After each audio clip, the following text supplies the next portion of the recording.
sim racing chassis used for this video is the GT Omega Pro. Check them out at gtomegaracing.com. Welcome to Inside Sim Racing. I'm Darren Ganji and I'm here with my true first look at the Logitech G29 Driving Force racing wheel and pedal set. And you may have seen my first impressions from E3, and I honestly didn't get to drive it that much, or really get to drive it with what I wanted. So now I'm gonna get to do whatever I want, and I'm gonna start on the PlayStation 4, gonna check it out with F1 2015, Project Cars and Drive Club, gonna do a little bit of an unboxing, gonna answer some questions from Facebook, and also going to check to see if it's compatible with the G27 shifter, because that's been one of the things that's been asked a lot. Logitech said that it shouldn't be, but as soon as I unbox it, I'm going to plug it into my PC. I got a laptop sitting right here. Going to check if it works. If it does, I'll let you guys know. And if it does, I'm going to mount it to my GT Omega Pro and get to do some driving in it. So why don't I get to the unboxing and we'll see what this thing's all about.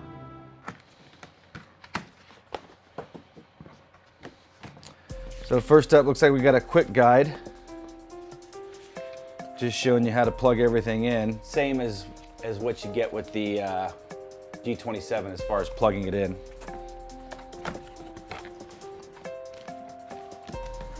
Oh, and by the way, I did not get the Driving Force shifter. They're sending me one, so I'll be checking that out at on a future piece. Also, I didn't mention, I'm gonna do a separate piece for the PlayStation 3 and the PC. So, and a comparison between the G29, the G27, and the T300. So stay tuned for that. So first up, AC adapter. Looks pretty much identical to the G27 AC adapter. Power cable.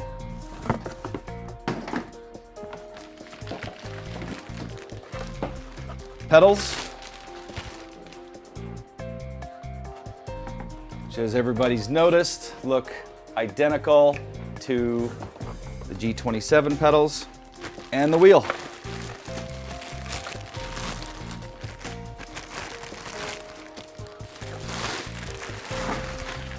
Gotta love the smell of new electronics.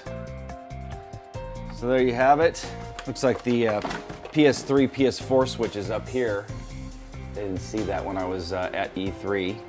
So there you go, pretty simple unboxing. Now I'm going to plug it in really quick into my laptop like I mentioned, and see if it works with the G27 shifter. Because those of you that own a G27 shifter, or G27 and want to upgrade to the G29, you may not have to get a shifter. So I'm gonna find that out for you right now. All right, so I'm gonna plug this thing in for the first time. Should see it go through its boot up process, at least I would imagine.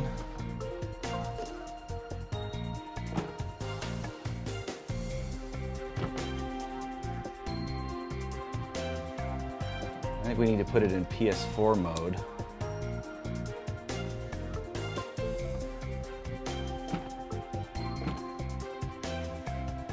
It showed in the instructions to put it in PS4 mode on the PC. Up, now we're seeing it as recognized.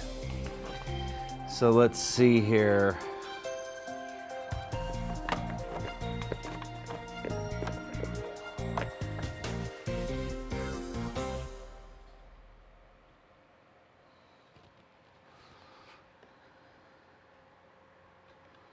Not familiar with this software yet, so. All right, so I got to the game controllers properties. And it is recognized. I am able to go through the gears, as you can see there. Looks like none of the buttons or the D-pad. Yeah, none of the buttons of the D-pad are working, because I'm assuming these override them. Yep. Yeah, all those buttons override them. But it's something that when I booted it up with the Logitech software, it said buttons 13 through 19 or something like that weren't compatible. So theoretically, this thing should work. So I'm going to attach it. I'm going to attach everything now to my GT Omega Pro and do some driving on the PS4. And like I mentioned, I'm going to do a PC and PS3 look in later videos. So here I go. Oh, I'm gonna do some talking and driving too. So I'm gonna switch things up here a little bit and then wrap things up with some questions from Facebook. All right, so I've got everything hard mounted and all the holes lined up as they would from a G27. Same hard mount points on the wheel and the pedals, and obviously on the G27 shifter. I'm hooked up to the PS4. I've got the G27 shifter plugged in and the light's on. So, so far so good. I've got Project Cars booted up, and everything's PS4 compatible so far. Let's go into the options, and first thing we're going to do is calibrate. Something I've noticed too right off the bat is these paddles don't feel the same as the G27 paddles. I guess the best way to put it is they feel a little heavier. They just feel like there's a little damping, I guess you could say. So they just feel a little dampened compared to the G27 paddles. And the brake, definitely a lot harder than the G27 brake. Also feels like there's like a spring in the clutch too. So the clutch and the throttle do not feel the same. And let's calibrate force feedback. I am not gonna mess with all this stuff. Actually, it said to use the default settings, so I'm just gonna use the default settings for now. And let's see if we can, actually it's looking like the, yeah, shifter definitely works. Says when I went to map it, it shows gear 1, gear 2. So G27 shifter, to answer your guys' questions, which I got quite a few of, I got them back on my E3 piece too, is compatible.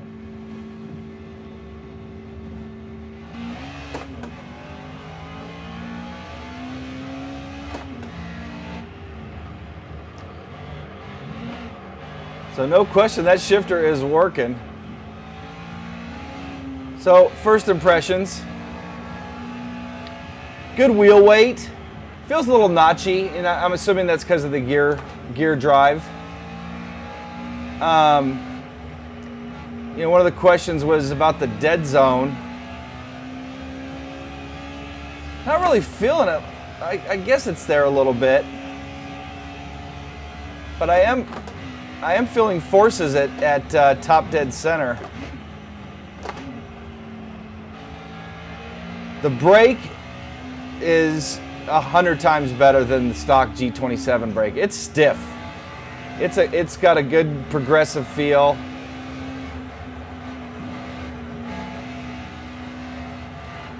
You know, so someone was asking to do a comparison between this and the T300, and just right out of the gate, I just like a belt-driven wheel feel a little bit better. I gotta say this is pretty smooth though.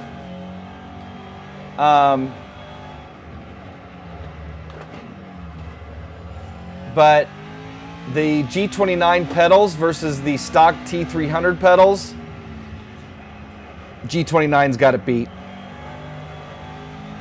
This set of pedals with a T300 wheel, perfect combo. Matter of fact, I have an adapter. I'm going to see if it works with these pedals that I got from Ricmotech. I'm going to see if these pedals work with the T300. Solid force feedback. I can tell what the car's doing. I can feel the bumps, feel oversteer. Let's drive off-road here real quick. Yeah, there is a little bit of dead zone. So right at center, the wheel's not doing anything, as you can see here over the bumps, but as soon as I turn it a little bit, I'm feeling those bumps. You know, another thing too, with Project Cars, there's so many variables. I'm sure there's a lot of things I can tweak as far as the settings go to get it exactly to where I like it. But I gotta say, the default settings, I got needless to say, the most recent Project Cars patch, the G29 probably wouldn't be showing if I didn't. But anyway, the default settings feel pretty damn good. Not too heavy, not too light. You know, like I said, I can feel oversteer. All right, so I'm gonna try something a little more racy, the Formula A at Silverstone GP. Don't need to use a shifter because I know that works, so I'll just be paddles. I want to feel how the paddles work. And like I said, I feel like there's a little more dampening in the paddles than the stock G27, and that's not a bad thing. Good positive click. Oh, let's see if the shift lights work. I wasn't looking. They're. Oh, I see lights so far. Sure do. See, the paddle shifter's good positive click. And as you can see, the shift flights definitely work. Feel the rumble strips. So as far as oversteer goes, I'm not feeling a whole lot. I guess I could let me try to make some adjustments. So I'm just gonna turn up the master scale to 50 here. See what kind of a difference that makes.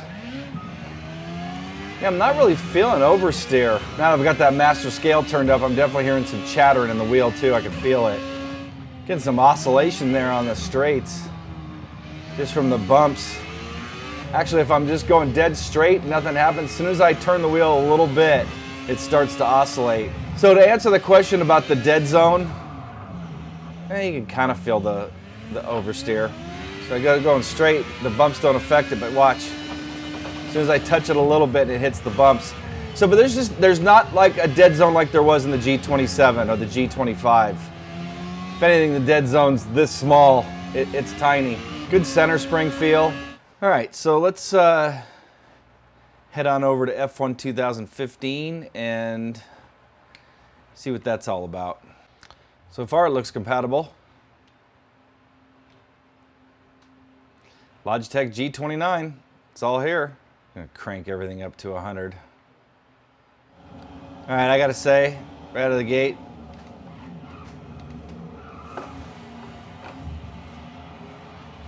let's start this over. Try to turn the saturation up a little bit. I don't know if there's a way to change the degrees of rotation, but right now there was like a major dead zone. Probably shouldn't run a race.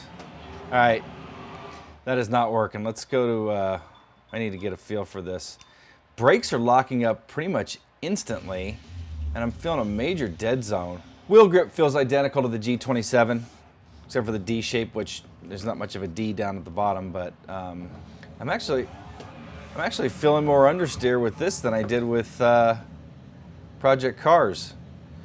All right, so let me see if I can adjust that brake, because that brake is just super touchy.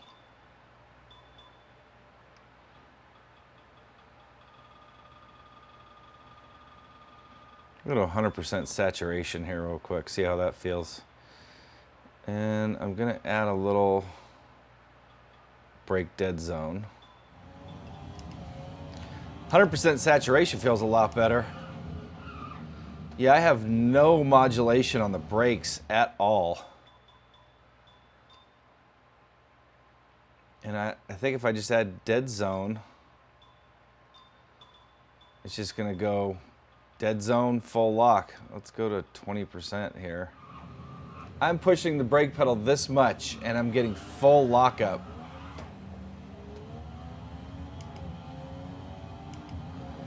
But that 100% saturation felt a lot better. Feeling the rumble strips though, it's got some good weight to it. Feeling some good oversteer, like I said. The brake is just ridiculous. Some Codemasters you guys need to add to your game. I think you guys added it to Dirt Rally. You need the option to calibrate your gear and so people can see what's going on. So besides one of the many other patches they gotta come out with, they gotta patch this brake pedal linearity or saturation, whatever. There's no saturation setting either. That's sad. Compatible, but brake is horrible. Everything else felt pretty good though. Let's give Drive Club a try, and I'm gonna send it back to myself over here at the, call it the news desk. Okay, so for my final test, I've got Drive Club booted up. Followed the recommended settings, 900 degrees of rotation, force feedback and everything maxed out. And I'm gonna see if the stick works. I believe it kind of worked at E3. Let's see if it's fully compatible here. No clutch. And it's not working. It's not shifting into the proper gears. This is the same problem I had at E3. Yes, a third gear does not exist. Let's start over here. So the shifter is not fully compatible, and I'm wondering if it's just the G27 shifter, but at E3 when I tried it, I remember it was not working properly either. I don't have the braking problem I had with F1 2015. So this seems to have a bigger dead zone than the other two I tried. Brake feels really good in this.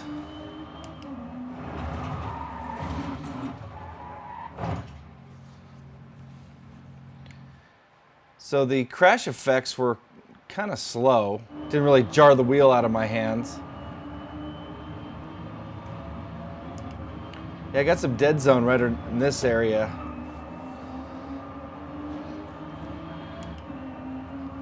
Felt the oversteer there a little bit.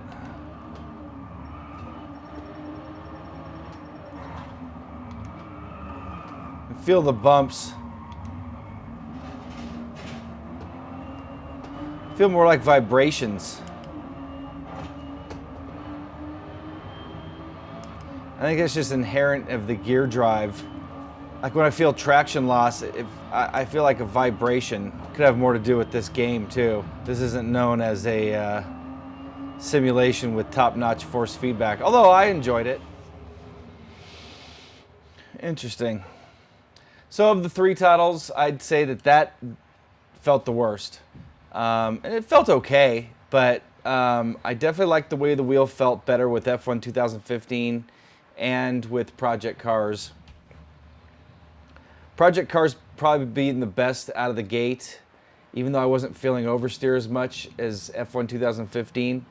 But I could tell that, you know, and there's so many things to dial in Project Cars that I'm sure I could really tweak it to get it to my liking. Yeah, there's my take on it so far, my first impressions, and definitely more to come on this wheel.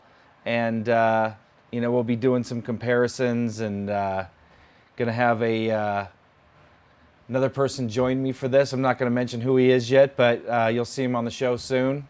And yeah, back to the news desk. So there you have it, unboxing, G27 shifter compatibility, and some talk and drive impressions. So now I'm gonna answer some questions that were posted on Facebook. And the first one, does it still have the Logitech clanking noise? So I mic'd up the wheel while I was driving, and here, you can decide for yourself.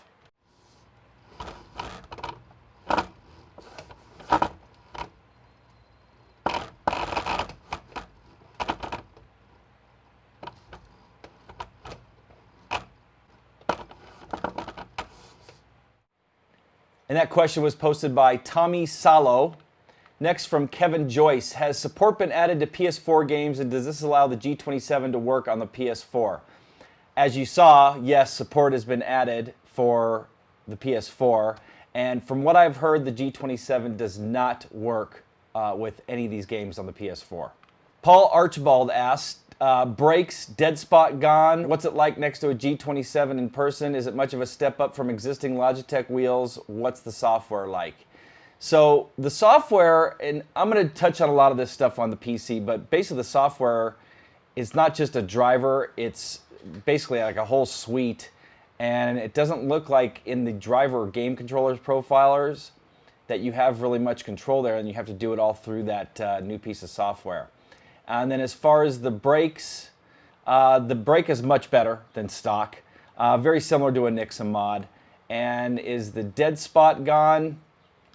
I am assuming you mean that force feedback dead zone, and I still need to do some more testing with it to give you an answer on that. From Jim Dunning, does it have value in the current market?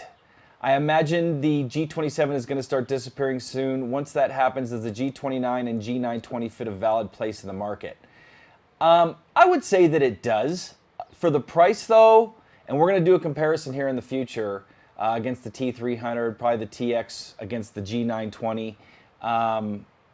And I think if the price comes down, yes, currently it's kind of hard to beat a Thrustmaster T300 for the same price. Pedal-wise, I would take these pedals over the T300 stock pedals, but as you know, you can get the T3PA or the T3PA Pros. So anyway, we're going to do a full comparison later, but that's my take on it right now. Jonathan Trung asks, seeing if it works with Gran Turismo 4, 5, and 6, and I'd like to see how it works on the PlayStation 2 and 3. Again, I'm going to do another piece on that in the future. I have not tried it with the PlayStation 3. I could boot up the PlayStation 2 to see if it does work with that. Not sure it really matters at this point. maybe to some like you, Jonathan, but I'm not even sure if I have a Gran Turismo 3 or 4 here, so I can just get one probably locally used, but I'll look into that as well. And it should work fine with the PS3. It is PS3 compatible, so I can't imagine that it doesn't work. And from what I read in the manual and the paperwork that they gave me from Logitech, it operates as a DFGT. So you put it in PS3 mode, and the shifter does not work, supposedly, and neither do the lights. So the driving force shifter, from what I've read, is not compatible on the PS3. Dennis Nickel asks, he wonders if it's compatible with the G27 shifter and pedals. As I showed you, with the shifter earlier, you can see there. But the pedals, not sure why you would want to know unless you've completely modified your G27 pedals. I imagine that they are, because it's just basically 3-axis plugged into the same port. But if you're buying a G29, you're not going to just get the base by itself. You're going to get the whole, the wheel and the pedals. So I would imagine that they do work with it. I did not try that, though. Medric Belly Carpentier, anyway, is a shifter, if you have it, better than the G27. I tried the shifter at E3, and it's practically identical to the G27 shifter. G27 shifter I showed you guys that I had here is brand new, never been used, so it has a really similar feeling to what I remember at E3. I'm going to be getting one for future coverage, so stay tuned for that, and I'll give you a direct comparison, but it feels identical. Connor Jerome Arkle, and I apologize if I mispronounce your names, as if you've watched the show, you know that I'm not the greatest at that, especially if it's somebody outside of the US. How quiet is it, and how to set up the LED lights for PC users? As earlier they asked about the clanking, and so you can tell there how quiet it is, or how loud it may be. And the LED lights for PC users, I haven't tried it on the PC yet, but I'm assuming just like with the G27, it's pretty much plug and play, and as long as the game supports it, you shouldn't have to do any configuring. Alexander Rosenthal, belt-driven? Nope, it's a gear-driven wheel. Michael Silliman asks, is the motor/gearing comparison with G25, G27? I'm more interested to see if this is just a new wheel on an old force feedback motor, or if they fluffed up the power plant as well. As far as I know, they haven't done anything to change any of that. They've added Hall effect sensors. I've heard the encoder's been changed out. But other than that, I think the internals are pretty much identical to the G27, and it feels really similar as well. And the last question comes from Ricky Davies, who's our forum moderator at Inside Sim Racing, and he asks about modding capabilities such as rim removal to fit an aftermarket wheel, or a quick release system like the G27. I assume it's going to be moddable, but that's going to be on the hardware developers. And I'm assuming, since it's very similar to the G27, that some of the mods that are available for the G27 may be cross-compatible. Don't know yet. I'd have to dive deeper into it, but honestly, I don't want to take this wheel apart yet because I have a lot of testing to do with it. So I'm assuming yes, but I'm not sure. On the pedal side, I would assume the same thing. As a matter of fact, the guy from GTI had sent me some springs for the G27, and I'm going to use them for our direct comparison. And he asked if those springs are compatible, and I think for a future look, I'll take those pedals apart, show you guys that brake mod when I do my full review. But anyway, that's going to wrap things up for this look at the Logitech G29, my first true look and impressions. This wasn't really a review. I guess it could have been to an extent, because I gave you some impressions while I was driving. But there you have it. Again, I'm going to go on the PC and the PS3, going to do a comparison of the G27 and the T300. Lots more coverage of the G29 coming, and then the G920 when it becomes available later this year. So for Inside Sim Racing, I'm Darren Ganji. Hopefully you've enjoyed this. I'll see you guys next time.